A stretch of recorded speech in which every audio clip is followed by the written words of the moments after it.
Let's speak to the Scottish Transport Minister, Humza Yousaf, who is in Aberdeen this morning. Very good morning to you, Humza. There are still major problems in Scotland with travel. The trains aren't running. Airports have been closed. There are still huge delays. Why weren't you prepared for this?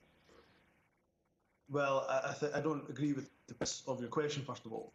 This is the most exceptional snow warning we've ever had. In fact, put plenty of preparation in place and, of course, advise people to travel. But if you think that with 40 centimetres of snow in some places, widespread across the country, 12 feet of snowdrift in some places, that the train should just suddenly be running overnight, then I'm afraid you're extremely mistaken. So we couldn't risk people's lives to have them out clearing the snow on railway tracks when we're telling people not to travel. So clearly people need a couple of days to recover services. Now, a number of services are running. I think, again, the premise of your question was wrong. There's a number of trains that are running. In fact, the majority of services are running. And in terms of airports, of course, flights resuming and cross-border trains now in effect. So this idea that we haven't been prepared, I think, is deeply actually insulting, not to me, but in fact to the entire team of whether it's in the railways, whether, of course, it's in government and resilience,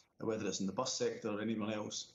We've known this is coming. We've been warning people with plenty of notice in advance that clearly a snow event like this is going to cause some level of disruption. You say it's insulting. It's been the case across the UK where people have been stranded in their cars, stuck on trains. We've had major delays. And yes, to some extent, it's unprecedented. But do you think the response has been quick enough? And what have you learned from what's happened? Well, I can't speak for what happened in Wales. Clearly, I can only speak to Scotland. And yes, you'd be right to say that in every event, the weather challenge, it would be foolish not to say that you can't. In essence, of course, we should. But what I would say is that this was absolutely unprecedented. Now, our advice was very clear that people shouldn't be travelling.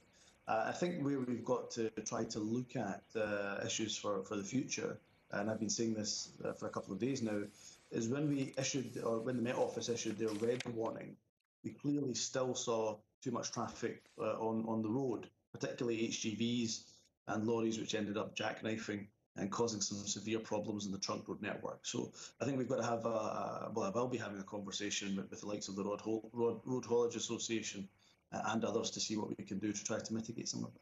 Humza Yousaf, thank you for joining us this morning.